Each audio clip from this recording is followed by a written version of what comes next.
Je voulais titrer ma vidéo ex-premier ministre Baouri parce que il est presque ex-premier ministre. Doumbouya ne va pas le reconduire. Il le sait. Certains même ont senti dans sa conférence de presse. Donc, Amara, je sais que Doumbouya est capable de t'envoyer dans le gouvernement. Qui m'a voilà? Mais ce que je viens de lire là, ça te concerne. Tu comprends, non?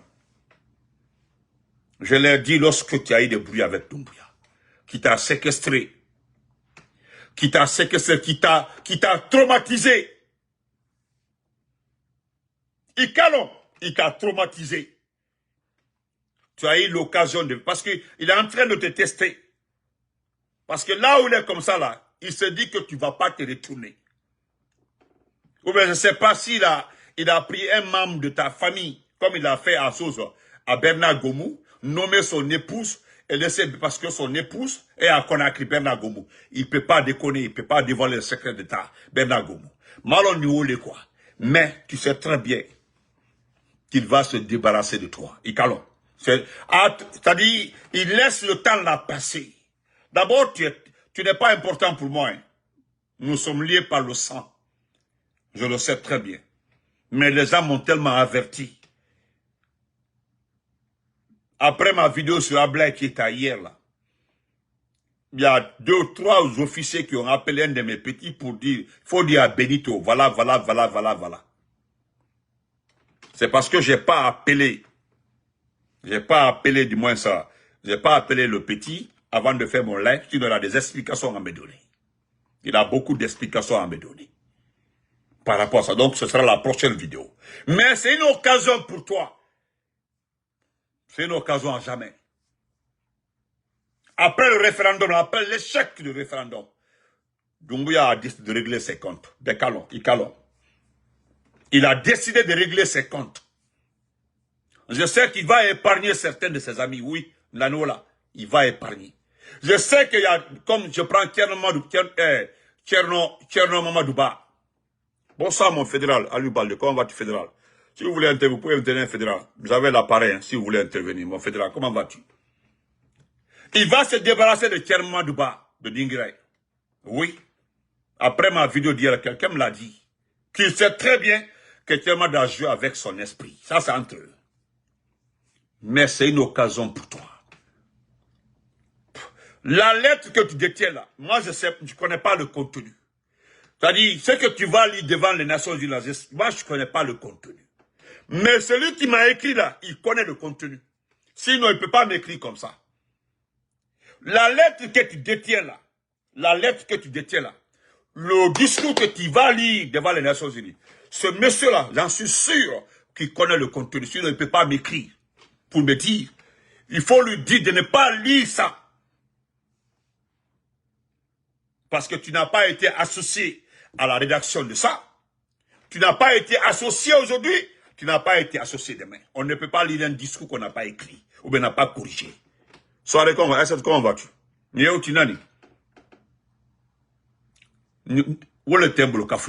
Partagez, c'est tout. Je me limite là.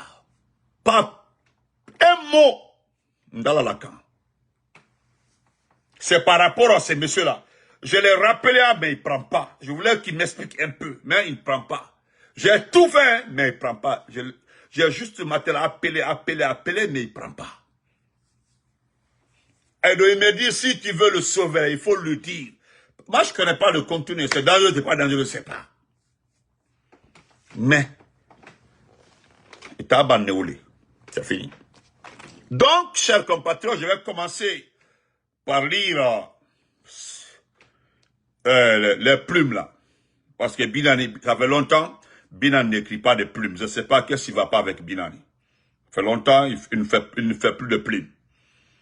Voilà, et nous sommes là pour diffuser parce qu'il donne des conseils, il donne des consignes très importants. Mais je vais commencer par les plumes. Je vais commencer par M. Farafina. Voilà, on va commencer par Farafina. Parce que, regarde, quand Dansa vous dit que le peuple guinéen a demandé à Dieu de lui trouver des dirigeants. Dieu a répondu à l'appel du peuple. Kabine Koumanike, merci beaucoup. Et c'est dans ça, hein. Il dit que le peuple de Guinée a demandé à Dieu de lui trouver des dirigeants. Dieu a répondu à l'appel du peuple. Et Allahu Akbar. Ça dit, voilà les dirigeants que le peuple a demandé. Donc on va lire ça rapidement, on va évoluer rapidement. Parce que voilà ce que Farafina nous donne, parce que lui il écrit beaucoup et on aime ça. C'est pas ça, c'est aujourd'hui, oui. Ouais, voilà. Farafina est grave, hein? Farafina. Voilà mon Farafina le visionnaire, Biavogui, c'est un cousin en même temps, un grand-parent. Il dit que la mascarade en costard, Amara Kamara, l'ombre narcotique de Doumbouya. À New York, dans les couloirs aseptisés des Nations Unies, déambule aujourd'hui une silhouette qui pue le scandale. Amara Kamara, ex-narco, arrêté en 2008, aujourd'hui général autoproclamé, recyclé en diplomate de pacotille. Ouais. Derrière lui, ce n'est pas l'État guinéen qui avance, mais l'ombre criminelle de son patron, le poussiste Mamadi Doumbouya. Vous savez, Amara là, Amara que vous voyez comme ça là, il a été poursuivi, il a été arrêté pour narcotrafic. Vous savez que son papa était le chef des réseaux de narcotrafic au pays. Son père, Vadjara, notre papa là, Vadjara, c'était le patron, c'est-à-dire, c'était le chef du réseau du trafic dans ce pays. Son père, le père d'Amara, qui était le chef d'état-major général de l'armée. En même temps, le patron de tous les narcotrafiquants dans ce pays-là. Son papa, il était le parrain. Le parrain même est son père. Son frère même à lui, il a son frère là-bas. Son frère même, dans les 2 jours là, il a disparu. C'est pas, qu'est-ce qui ne va pas. Son frère à lui. Parce qu'il dit que lui et moi ne sont pas des parents, il n'y a pas de problème. Donc son frère à lui. Je ne dis plus que notre petit frère, mon petit frère. Parce que je suis plus âgé que son frère là. Voilà. Donc, je continue. Il dit car Doumbouya lui-même n'a pas osé venir se couvrir d'humiliation après avoir répété les mêmes parjures qu'il dénonçait hier aux Nations Unies. Il a donc préféré déléguer son chien de garde, Amara Kamara, chargé de ramasser les crachats diplomatiques et de recevoir en plein visage les déchets du déshonneur. Ouais. L'homme que la DEA aux États-Unis connaissait narguère comme ami de Colombiens, parade désormais comme si l'histoire n'avait pas de mémoire. Ancienne cible des services anti-drogue, aujourd'hui en costard cravate dans les caniveaux du multilatéralisme. Il y incarne l'ignominie, le symbole d'un pays détourné de sa dignité. Ouais. Il est le symbole d'un pays détourné de sa dignité. Il faut le dire. Ouais. Mais ce voyage n'est pas diplomate. C'est un gaspillage à ciel ouvert. À la place de la voix du peuple, ce sont des notes de champagne qui résonnent au lieu d'un plaidoyer pour la démocratie. C'est un festin de luxe entre 2 réseaux de prostituées qui se déroulent. Voilà la représentation nationale. Une foire aux vanités où se mêlent débauche et hypocrisie. Au bout de compte, ce spectacle new-yorkais révèle une seule chose. Le CNRD ne gouverne pas. Il consomme la Guinée comme une carte de crédit sans plafond. Ouais. Et dans cette mascarade, Amara Kamara n'est pas un diplomate, mais un porteur de valises de honte. Merci beaucoup mon frère, mon champion. C'est ça, lui il a tout résumé même. Il a tout résumé. Donc, M. Abdraman Keïta aussi est là pour nous. Nous allons prendre connaissance. Voilà ce que lui... Et puis il faut toi l'appui, M. Abdraman Keïta. M'en demande ça. Lui, il se sent en paix. Oui, il a raison. Il dit un général de la junte à l'Assemblée générale de l'ONU. Un général de la junte.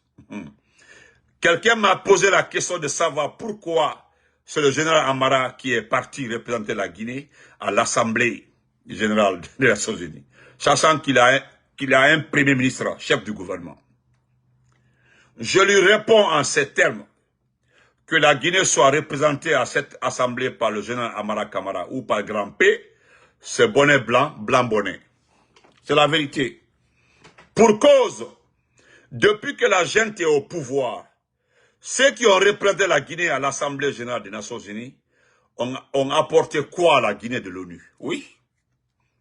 Est-ce que cela a amélioré le panier de la ménagère guinéenne? Non. Lorsque le général Mamadi lui-même a été présent, est-ce que le prix du carburant a été plus accessible aux citoyens guinéens? Non. La présence des généraux du CNRD et de leurs ministres à l'Assemblée générale ne ramènera pas à la vie les citoyens qui ont été victimes de cette transition. Wallahi. Si le général Bala Samoura représente la Guinée à l'Assemblée générale, est-ce que pour autant que le kidnapping cesseront? Non. Est-ce que la présence de M. Yaya Karaba Kaba rendra justice pour l'injustice qui a coûté la vie au pédiatre de Kankan, Dr Djoubate? Non.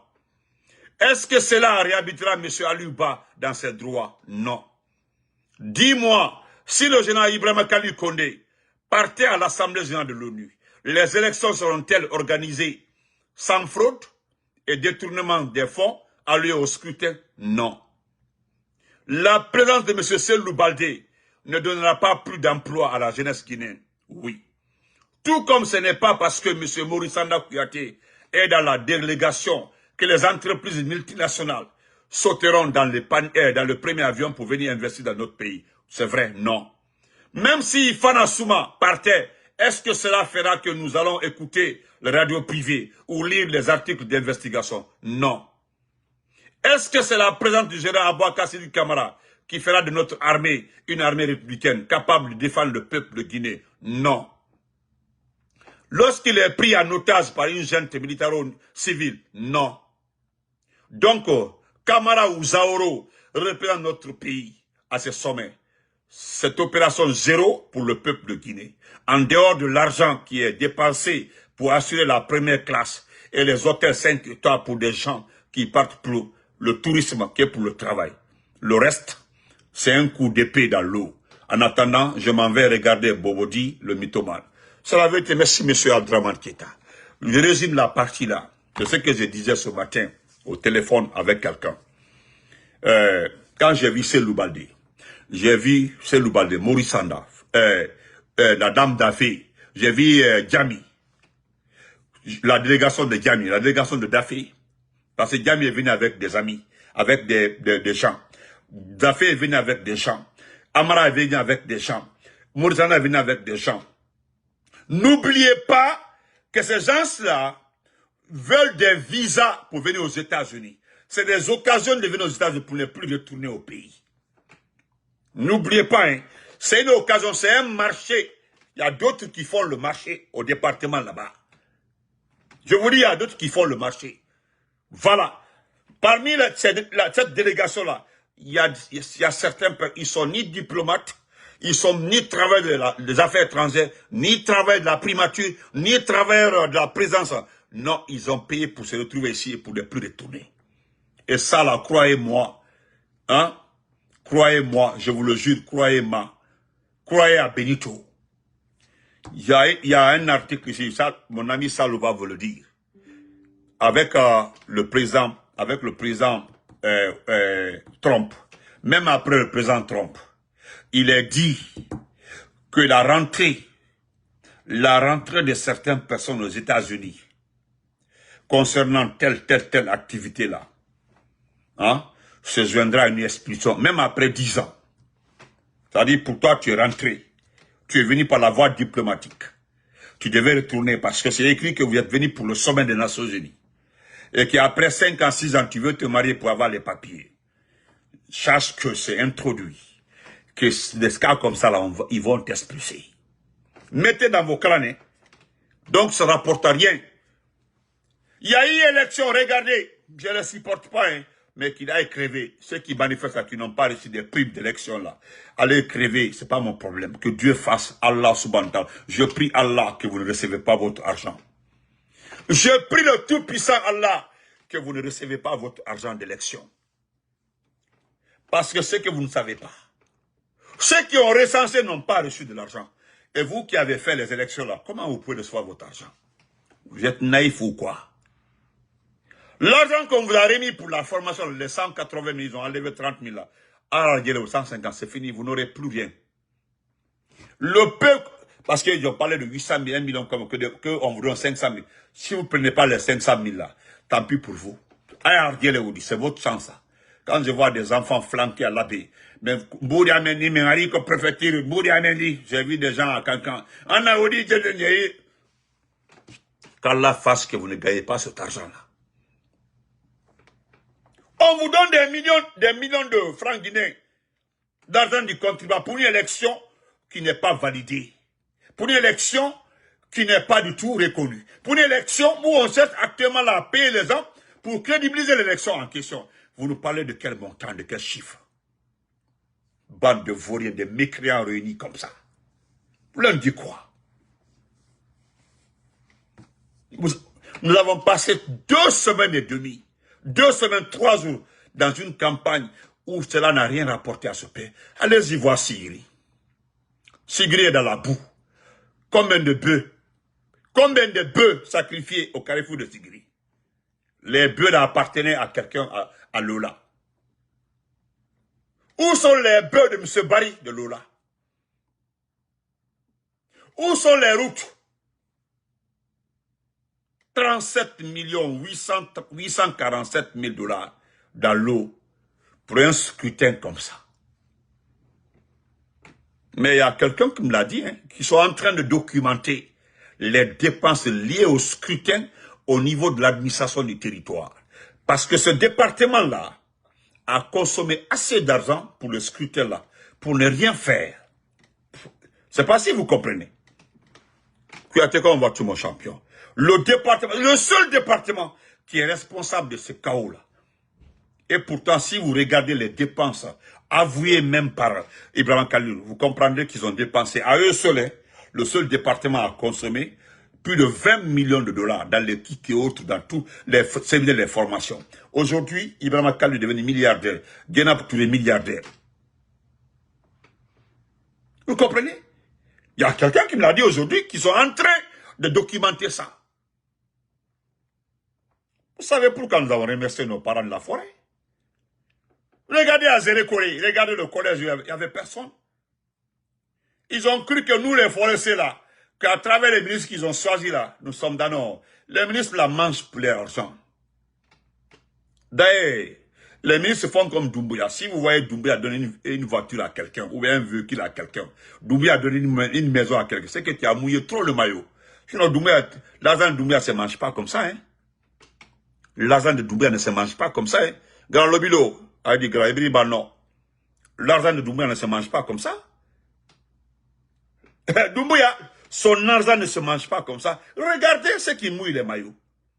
Même la campagne référendaire là, c'est pour se donner une place, c'est pour se repositionner. Les gens n'ont pas fait la campagne parce qu'ils veulent faire la campagne pour Doumbouya, mais ils ont fait la campagne pour se repositionner par rapport à des postes. C'est pas pour le peuple. Comprenez un peu, partagez. Alpha Soko, vois-tu mon frère? Le Kouma Yéni. Sinon, 37 847 000 $. Pour ça là. Vous avez vu l'article de Jeune Afrique? Jeune Afrique qui vient de sortir un article concernant Djiba Diakité. Que l'ancien banquier. C'est-à-dire, Jeune Afrique est en train de faire aujourd'hui la promotion de Djiba Diakité par rapport au projet Simandou. À date, jusque là où je vous parle comme ça là, donnez-moi un actif de mon Simandou. Qu'est-ce que Simandou vous a rapporté juste là, au moment où je vous parle comme ça? Donnez-moi seulement un actif de Simandou. D'ailleurs, nous avons perdu des sociétés. Nous avons perdu des contrats avec des grandes compagnies minières. Simandou, le ministre Komara avait raison.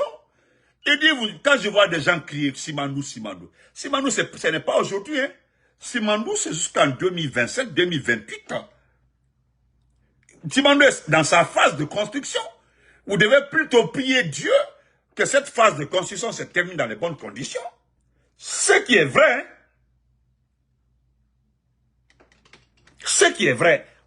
Nous devons prier pour que cette phase-là soit d'abord une réussite. Sinon, voilà, Nyama de Benyaran, Abdallah Bangoura, comment vas-tu, grand? Donc, Permettez-moi de lire la plume de notre frère, notre grande excellence ministre Thibault. Tonton Thibault. Moi, je l'appelle tonton Thibault. C'est mon tonton. Voilà, Jeune Afrique. C'est Jeune Afrique, hein. Jeune Afrique dit que parfaitement, on dit parfaitement inconnu à Conakry il y a encore quelques années. L'ex-banquier est rapidement devenu la clé de voûte du développement du méga projet de fer de Simandou qui entre en exploitation au dernier trimestre 2025. C'est-à-dire, Jeune Afrique est en train de vous dire que le Simandou va rentrer en activité au dernier trimestre de l'année 2025. Ils sont en train de laver vos visages avec de l'eau chaude. Je ne sais pas si vous comprenez. Ce Jeune Afrique est en train de vous tromper. C'est-à-dire, Simandou va rentrer en phase de production en dernier trimestre 2025. Yako, la Guinée. Yako pour vous. C'est-à-dire, on prend votre argent, on paye les gens pour écrire. Mais heureusement que les Guinéens ne lisent pas Jeune Afrique. Il y a rares qui sont abonnés à Jeune Afrique. Est-ce qu'il y a l'argent même payer le journal Jeune Afrique? Qui coûte aujourd'hui plus de combien? Peut-être à 300 ou 400 000 francs guinéens. Un journal de Jeune Afrique. J'imagine comme ça. Voilà. Non, Jeune Afrique me fait pitié. Moi, je vais lire ça rapidement. Attendez. Voilà. Ah, tonton Thibault. Voilà, il dit, tonton Thibault nous dit, Samba Diallo, comment vas-tu? Il dit que tigre de papier, roi d'un soir.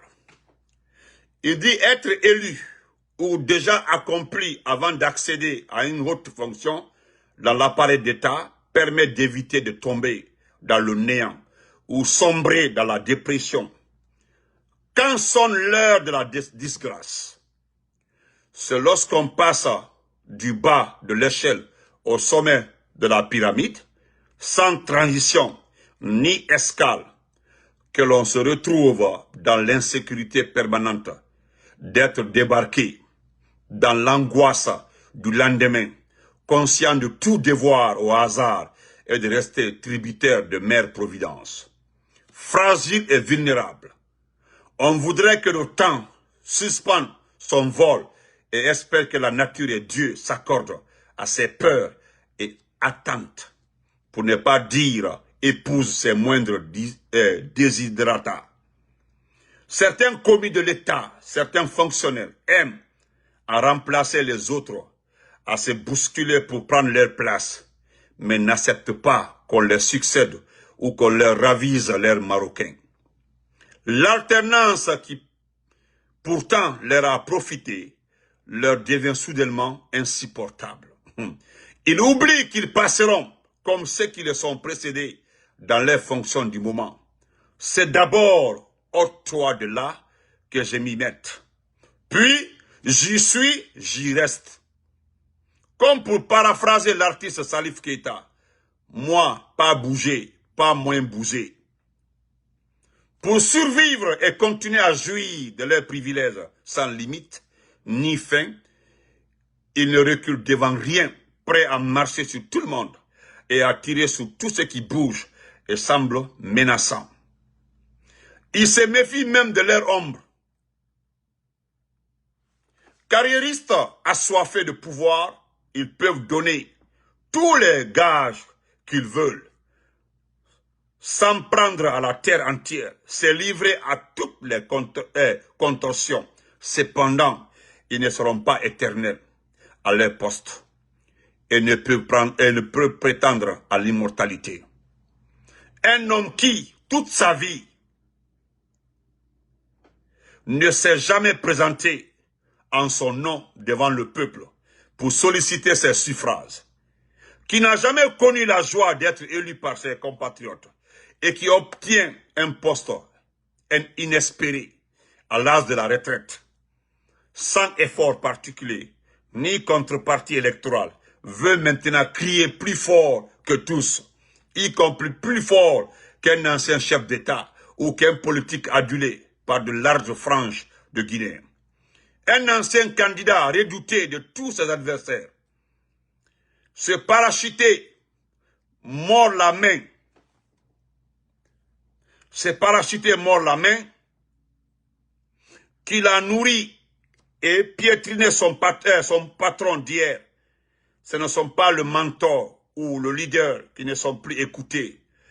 C'est lui qui prêche dans le désert, sans réaliser qu'il a tout perdu, qu'il est devenu la risée de tout, et qu'il n'a jamais été qu'un tigre de papier. Il rappelle ce chevalier qui continue à se battre aux portes de Jérusalem, sans savoir qu'il était déjà mort. Et dire qu'il fut l'un des plus grands donneurs de leçons, lui qui, après avoir proclamé son attachement à des valeurs sacrées, ne prêche plus que pour sa chapelle. Le passé est oublié et profané, l'avenir insulté et mis entre parenthèses. Parachuté sans les urnes, arrogant sans électeurs.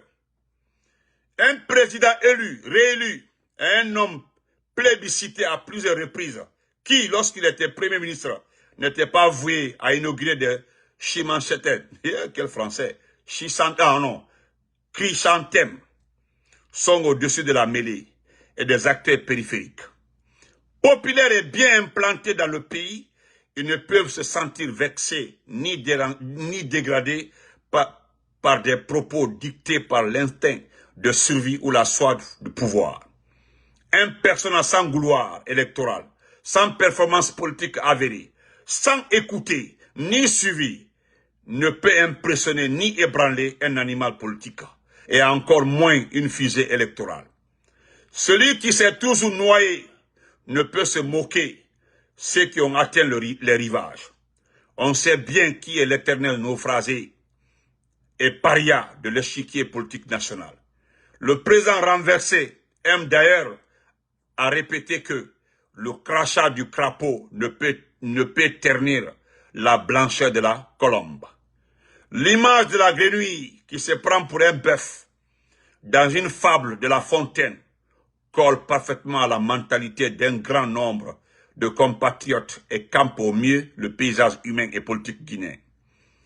On peut renverser la pyramide des valeurs et des normes, fabriquer des destins, arracher des nominations imméritées et miraculeuses, imposer des carrières pompeuses, mais on ne peut censurer ni museler le peuple, ni manipuler sa conscience, encore moins lui imposer des choix douteux et mercantiles. Dévoilez-vous, continuez à vous dévausser sur les autres, à briser les tabous et à commettre des sacrilèges. Dieu jugera, le peuple reconnaîtra et élèvera les siens. En attendant, vous devriez méditer cette réflexion du philosophe allemand Nietzsche. Il dit, il faut mieux être à la périphérie de ceux qui s'élèvent qu'au cœur de ceux qui s'effondrent. Wallahi. Voilà où le bas blesse pour un béni oui-oui, démasqué comme un homme deux visages, qui séduisait par ses propos dans l'opposition, mais se disqualifiait par ses actes et prise de position. Une fois aux affaires, voilà, triste destin pour un pitoyable sire. Je sais de qui il parle. Et c'est ça, et c'est la vérité. Vous savez, ces Français sont tellement lourds, donc je me suis efforcé de lire ça. Voilà. Je sais de qui il parle, je sais de quoi il parle, je sais. Mais aujourd'hui, la personne n'est plus quelqu'un. Voilà. Je parlais de lui tout ça, j'ai dit, je voulais l'appeler l'ex-premier ministre, mais bon, on attend d'abord la décision de Doumbouya.